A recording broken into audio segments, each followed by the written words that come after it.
캐릭터 만들기의 모든 것 106가지 부정적 성격이란 책에 보면 재미없는 성격이 소개됩니다. 저는 제가 재미없는 사람이라고 생각하기 때문에 그게 부정적 성격 중 하나로 소개된다니 좀 충격이었습니다. 더군다나 목차에 적힌 재미없는 성격의 위아래 항목이 오만한, 적대적인, 위선적인, 무식한 성격이다 보니 아니 사람이 좀 재미없다고 얘들이랑 나란히 둬도 되는 건가? 하며 좀 억울한 기분이 들기도 했죠. 하지만 순간적으로 이런 생각이 스쳤습니다. 어쩌면 재미없는 것은 정말로 심각한 문제인 것은 아닐까? 세상은 재미있는 것들을 사랑합니다. 그러니까 만약 두 사람이 똑같은 주제를 설명하더라도 우리는 더 재미있게 말하는 사람에게 더 좋은 평가를 내릴 겁니다. 왜냐하면 그 사람이 더 재미있으니까요. 이런 관점으로 세상을 보면 이 세계는 재미가 지배하고 있다 해도 과언이 아닙니다. 하지만 정말 이상하게도 영어나 수학을 가르치는 학원은 넘쳐나지만 재미가 무엇인지 어떻게 하면 더 재미있을 수 있는지 가르치는 곳은 없는 것 같습니다. 어째서 우리는 학교에서 유머란 과목을 배울 수가 없는 걸까요? 어쩌면 그건 재미라는 게 배울 수 없는 그런 성질을 가져서 그런지도 모르겠습니다. 우리는 재미를 곳곳에서 발견할 수 있지만 그게 뭔지 딱 정의하기는 힘들죠. 하지만 그럼에도 불구하고 저는 알고 싶습니다. 그게 비록 저를 더욱 재미없는 사람에 가까워지게 만들더라도 말이죠. 앞서 재미는 뭐라 정의하기 어렵다고 말했습니다. 그리고 우리는 재미를 이런 식으로 표현하죠. 이런 다양한 키워드를 종합해보면 우리는 재미를 이렇게 인식하고 있는 것 같습니다. 그러니까 이 4분면의 노란색과 녹색의 부분들, 쾌적하면서도 에너지를 주는 어떤 감정들을 느끼는 상황을 마주할 때 재미있다고 표현하죠. 이처럼 재미라는 단어에 너무나 많은 감정들이 담기기 때문에 우리는 그것을 콕 집어 뭐라 정의하기가 힘듭니다. 차라리 불쾌하지 않은 것이라고 표현하는 것이 더 치울지도 모르죠. 그러니 우리는 이렇게 말로써 재미를 정의하는 것을 좀 멈춰야 합니다. 그러는 대신 우리가 재미를 느낄 때 가지는 감정, 도파민이 뿜어져 나오며 손에 땀을 쥐는 부수적인 현상들을 파고드는 것이 더 나을 수 있습니다. 왜냐하면 우리는 재미에 대해 잘 모르지만 그것이 주로 무엇과 함께 하는지는 이미 잘 알고 있으니까요. 재미와 함께하는 그것의 특징을 나열하자면 우리는 이것 때문에 때로 눈물을 흘리기도 하고 더 나아가 옆 사람에게 손을 휘두르기도 합니다. 그리고 또 그것은 우리의 모든 행동을 멈추게 하며 일정 시간 동안 지속되기도 하죠. 여기서 더욱 이상한 것은 한 사람에게서 시작해 옆으로 퍼져나가는 전염성마저 가지고 있다는 사실입니다. 이런 무시무시한 특징을 가진 그것은 뭘까요? 네,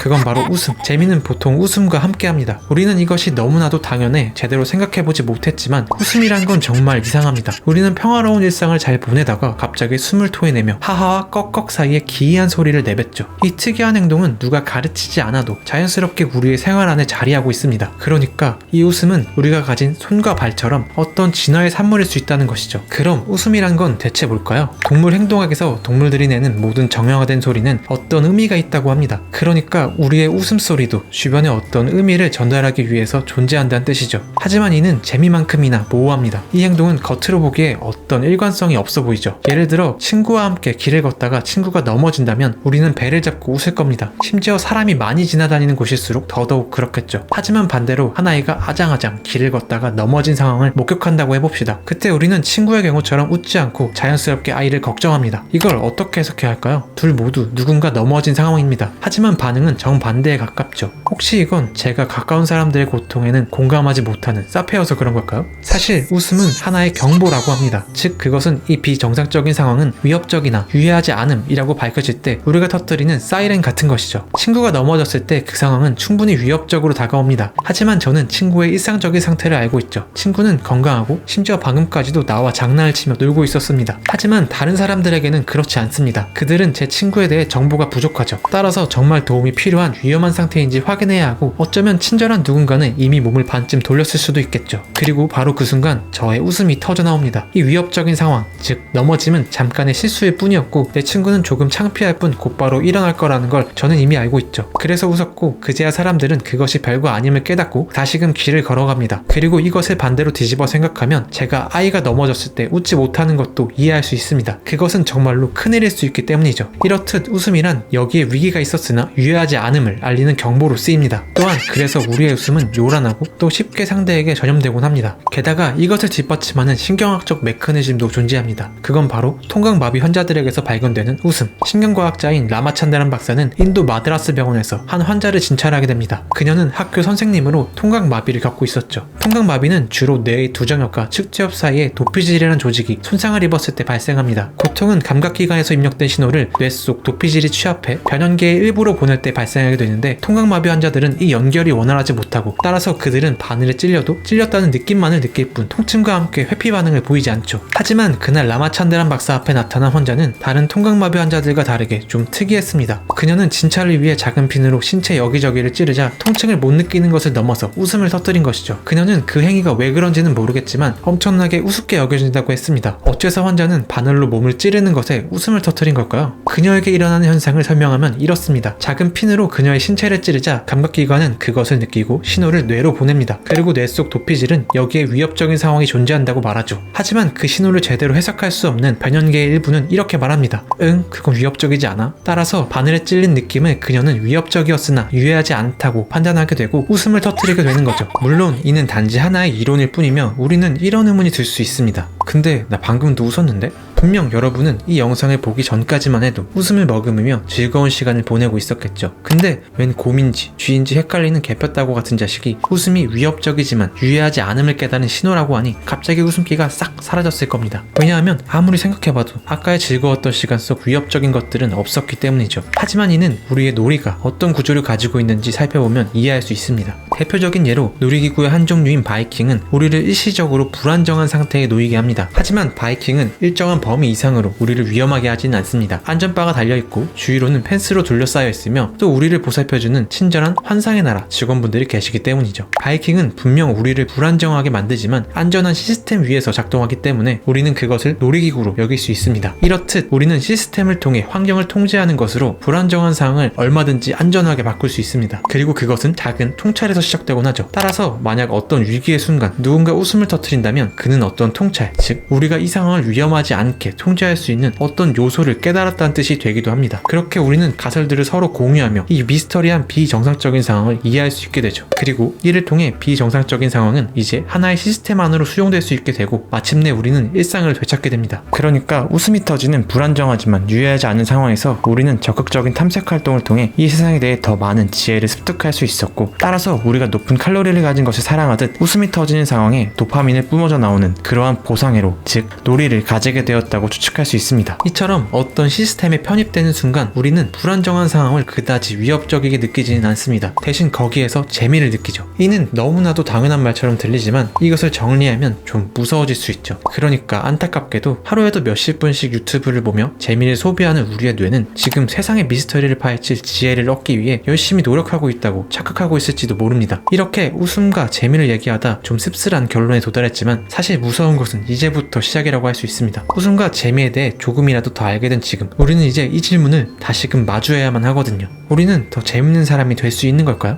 어쩌면 예리하신 분들은 이미 저의 질문의 답을 느끼고 계셨을 겁니다. 네, 그건 바로 재미에 대해 이야기하는 이 영상이 무섭도록 지루하다는 사실. 제가 재미에 대해 많은 책을 읽으며 웃겼던 것은 아이러니하게도 재미에 대한 그 책들이 너무나도 재미가 없다는 사실이었습니다. 그나마 좋았던 양성 위반 이론이 담긴 나는 세계 일주로 유머를 배웠다라는 책조차 이렇게 시작하죠. 모두들 알다시피 내가 재밌는 얘기 해줄까? 로 시작하는 이야기가 제일 재미없듯 역시나. 그렇게 저는 뭐야 이 재미없는 책은 하며 피식 웃었지만 이제 저 또한 재미를 설명하는 재미없는 사람이 되어버렸습니다. 그러니까 말하자면 너무나도 안타깝게도 재미가 뭔지 좀 알았다고 갑자기 재밌어지지 않는다는 거죠. 코미디언들이 엄청난 연습을 통해 그것에 숙달되는 것처럼 재밌어지는 것도 피나는 노력이 필요하다라는 지루한 결론에 도달할 뿐이었습니다. 하지만 문이 닫히면 다른 문이 열리는 것처럼 우리는 바로 재밌어지기는 좀 힘들지만 덜 지루해지는 것은 가능할지도 모릅니다. 바로 웃음이 나오지 않는 상황을 생각해보면 말이죠. 코미디극에는 불문율이 있다고 합니다. 그건 바로 피를 보지 말 것. 이는 거짓 경보 이론을 보면 알 수 있듯 우리의 웃음은 그것이 실제하는 위협으로 인식되는 순간 싹 사라질 수밖에 없습니다. 즉 웃음은 위협적인 것과 안전한 상황 사이에 아슬아슬한 줄타기 같은 것인데 피라는 실질적인 부상은 선을 넘어버렸기 때문이죠. 그리고 이는 다르게 말하면 그 반대편 완전히 무해한 것 또한 재미가 없다는 사실도 보여줍니다. 따라서 재미를 위해선 선을 넘지 않는 약간의 예리함이 필요하다는 뜻이죠. 그렇다면 그런 예리함은 어떻게 가질 수 있을까요? 사실 이건 위협이란 무엇인가에 대한 이야기가 되기도 합니다. 그리고 그건 꽤나 주관적이죠. 왜냐하면 어떤 것이 위협적이란 것은 그것을 다루는 사람의 개인적인 능력이나 경험적 배경, 선호도와 많은 관련이 있어 누군가에게는 치명적인 위협이 어떤 사람에게는 충분히 납득 가능한 것처럼 여겨질 수도 있습니다. 그리고 이 말은 아주 작고 사소한 사건도 개인적인 의미에서는 엄청난 위기가 될 수 있다는 뜻도 됩니다. 따라서 우리는 우선 어떤 민감한 주제를 다루기보다 내 안의 개인적인 위기를 다루는 방향으로 지루함을 덜어내야 합니다. 재미 요소를 발견하고 그것을 강조하는 방식으로 말이죠. 다음에 SCQA 프레임워크는 우리가 논리적으로 말할 수 있게 도와주기도 하지만 재미 요소를 발견할 수 있게도 도와줄 수 있습니다. 바로 C, 그것이 왜 문제인가 라는 것에 집중하면 말이죠.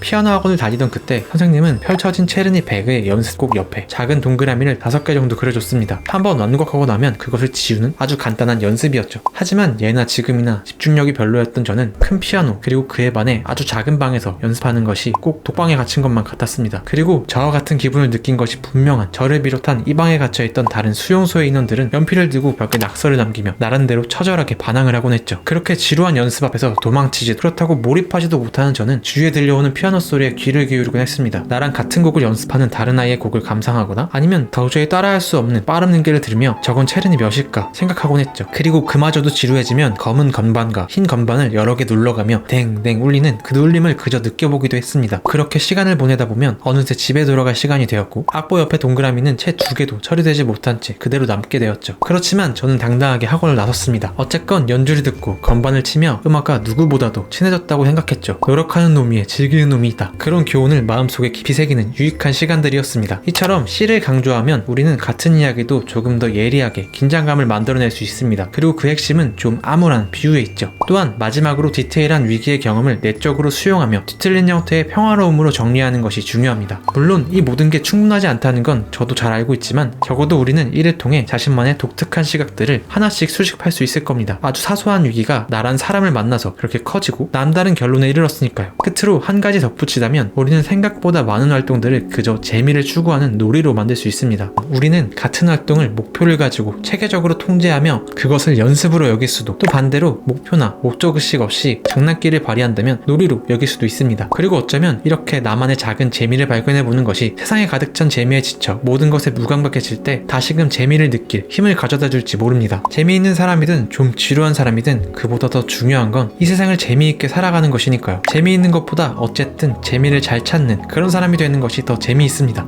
뛰는 놈 위에는 즐기는 놈이 있으니까요.